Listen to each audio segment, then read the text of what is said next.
Fala galera, tudo bem? O ano de 1945 marca um ano chave para a história do mundo e do Brasil durante o século XX. Este ano que marca aí o final da Segunda Guerra Mundial, também marca aqui no Brasil o fim da primeira era Vargas e o início de uma nova experiência, de um novo período da história republicana do Brasil. De uma forma geral, marca a nossa primeira grande experiência democrática. E esta série de vídeos que vamos tratar aqui traz justamente este período da República Populista, dos governos, de tudo aquilo que nós vivemos em política interna, política externa, dos grandes acontecimentos da história do Brasil, deste período de 1945 até 1964. E hoje a gente vai tratar do governo de Eurico Gaspar Dutra. Mas antes de chegarmos na eleição de Dutra, precisamos entender o final da Era Vargas.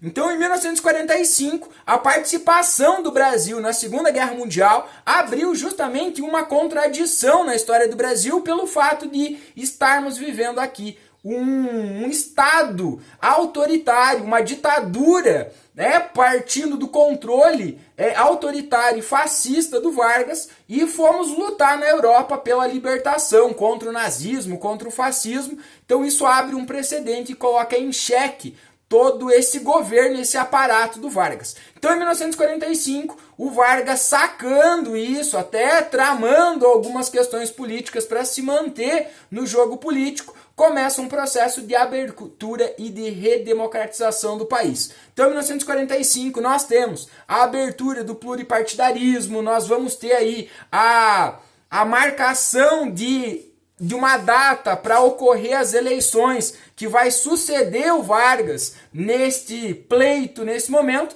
mas o governo Vargas em si não chega até o final nessa transição, pelo fato do Vargas ser deposto aí no finalzinho do seu governo, e aí as eleições vão transcorrer aí em dezembro de 1945 e nós vamos ter a eleição do Dutra. No processo do pluripartidarismo surgem os novos jogos políticos que nós vamos ter aí durante este período da República Populista. Vão surgir aí os partidos do PDT, que é um partido ligado ao Vargas e ao setor dos trabalhadores no Brasil, o PSD, que é um partido também que nasce atrelado à figura política do Vargas, mas mais influenciado ou mais próximo das elites econômicas, sociais, que nós vamos ver nascer aí neste momento da Era Vargas, com as grandes transformações. Nós vamos ter também a UDN, que é um partido mais de direita, mais conservador,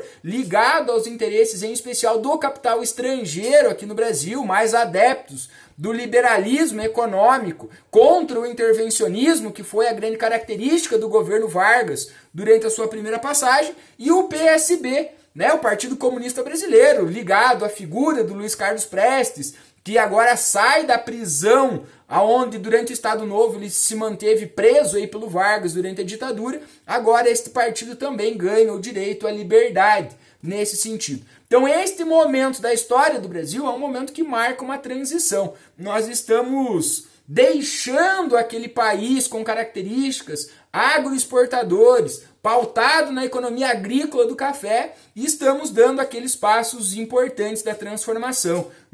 A industrialização é uma realidade no Brasil, a vida urbana já é uma realidade no Brasil, então é uma nova dinâmica política, social, surgimento de novas elites, consolida-se a classe trabalhadora com a luta pelos direitos trabalhistas que se consolida na CLT em 1942. Então nós temos uma dinâmica política, social, uma atmosfera literalmente mais democrática no Brasil nesse momento. E é justamente nesta atmosfera, nesse contexto, que vai ocorrer as eleições em 1945 e o Dutra desponta como candidato apoiado pelo Getúlio Vargas e sai como candidato vencedor. Estas eleições em 45 não elegem só o nosso novo presidente, também elegem um colégio eleitoral de deputados e senadores que vão formar uma Assembleia Constituinte para a elaboração de uma nova Constituição para o Brasil a partir de 1946. Então, no início de 46, é promulgada esta nova Constituição brasileira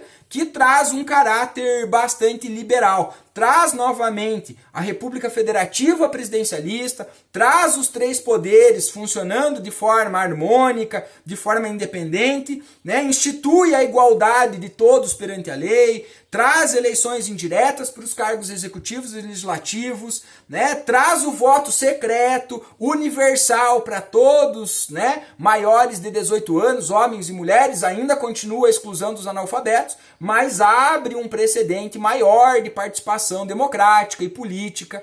Por isso, essa é a nossa grande primeira experiência democrática da história da República do Brasil nesse momento. Institui a liberdade de expressão, o direito à greve, questões liberais extremamente importantes nesse momento. E aí é dentro dessa atmosfera de grandes transformações, de uma outra característica do Brasil que Eurico Gaspar Dutra então inicia seu governo. Tá? Lembrando que um contexto importante nesse momento que estamos vivendo o início da Guerra Fria. Então essa bipolarização do mundo, essas disputas políticas entre o capitalismo e o socialismo vão ter uma influência um pouco significativa na história do Brasil nesse momento. E isso vai fazer com que a gente consiga compreender um pouco da atuação política do Dutra nesse momento. Então o Dutra começa o seu governo sendo um adepto justamente do liberalismo econômico, incentivando e abrindo o mercado para a livre circulação e importação de bens, principalmente de consumo vindo dos Estados Unidos,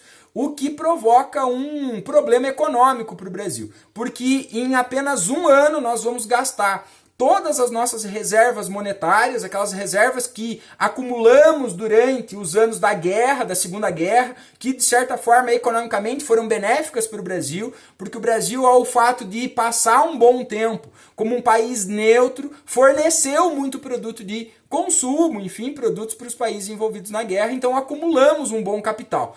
Neste primeiro ano de governo, esta abertura fez com que a gente gastasse todo esse dinheiro, essa grana, comprando esses produtos. Carros, eletrodomésticos, produtos de consumo que vinham dos Estados Unidos de uma forma geral. Isso também foi extremamente prejudicial para a nossa economia interna, já que a nossa economia ainda, criando suas bases, se fortalecendo, não tinha condições de competir com o mercado econômico dos Estados Unidos nesse sentido. Então, logo depois de um ano de governo, nós já estamos imersos a uma crise econômica nesse sentido, né? Vamos ter que mudar a política de governo, o governo vai ter que abrir mão do liberalismo e vai ter que adotar uma política de intervencionismo, restringindo a entrada desses produtos, criando algumas formas de controle, incentivando em especial o consumo de alguns produtos e inibindo outros, desvalorizando a nossa moeda justamente para evitar o consumo excessivo e o gasto desses produtos, controlando a inflação para tentar controlar essa economia de uma forma geral. Então isso vai acabar revertendo em um impacto bastante significativo no custo de vida do brasileiro nesse momento. Isso vai fazer com que a galera vá para a rua, comece a aparecer manifestações, greves, descontentamento de uma forma muito significativa, né? Uma insatisfação bastante grande com o Dutra e com a forma com que ele conduziu o governo aí logo neste primeiro ano de governo durante esse momento, né? Então estas tensões da Guerra Fria também vão reverter em uma atuação política. Então logo aí em 1947 o Partido Comunista perde o direito da legalidade, ele é extinto, os deputados que foram eleitos pelo partido são cassados, alguns são presos, sindicatos, né, que ligado ao movimento trabalhista sofrem intervenção do governo nesse momento. E o Brasil rompe relações diplomáticas em 1947 também com a União Soviética, tá? Deixando muito claro esta aliança do Brasil com os Estados Unidos, com a ideologia capitalista, né? E aí também começa a se construir toda uma dinâmica dessa disputa ideológica no Brasil com este aspecto aí do comunismo servindo de pretexto de discursos econômicos, políticos, sociais e todas essas questões. Então, em 1948, frente a toda essa polarização política, essa crise já que bate a porta do brasileiro, aumentando o valor do custo de vida, do consumo do brasileiro, fazendo com que o governo tenha suas dificuldades, porque gasta essas reservas, o governo lança em 1948 um plano de tentativa de recuperação econômica, o famoso Plano SALT, um plano que estrategicamente visava atingir algumas áreas estratégicas da economia, em especial saúde, alimentação, transporte e energia. Tá? Buscou investir nestas 3 áreas. Só que o grande problema que nós temos nesse momento é que não temos dinheiro para fazer investimento nestas áreas estratégicas. Quem pontua a estas áreas como essenciais para o desenvolvimento e para a recuperação econômica dos Estados Unidos são justamente economistas estadunidenses, que vêm para cá, levantam, se o Brasil quer se recuperar, precisa investir basicamente nessas áreas. Só que o Brasil gastou suas reservas econômicas, não tem dinheiro nesse momento, porque a economia está em crise, a galera está tendo um custo de vida alto, então esse plano acaba sendo um completo fracasso, tá? Ele não surte efeito, tá? Porque ele não consegue nem sair do papel, porque o governo não vai ter dinheiro para fazer este investimento. Então o governo Dutra se encerra justamente com essa característica da crise econômica. Pega um governo economicamente com uma boa reserva, com um equilíbrio econômico e entrega lá em 1950, tá, para o Getúlio Vargas, tá, justamente imerso a uma crise econômica e um problema econômico e com essas tensões políticas da Guerra Fria. Tá? Dentro desse contexto, Getúlio Vargas, que tinha saído do poder, sendo deposto lá em 1945, voltou para São Borja e, durante o governo Dutra, tramou politicamente alianças e se prepara para voltar, mas este é um tema para o nosso próximo vídeo. Tá? Então fica aí, tá, este vídeo sobre o governo Dutra, que é o nosso primeiro passo dentro desse período de uma nova atmosfera democrática da República Populista, que nós vamos viver um período muito interessante da história do Brasil. Gostou do vídeo? Deixa seu like, segue o canal e até a próxima.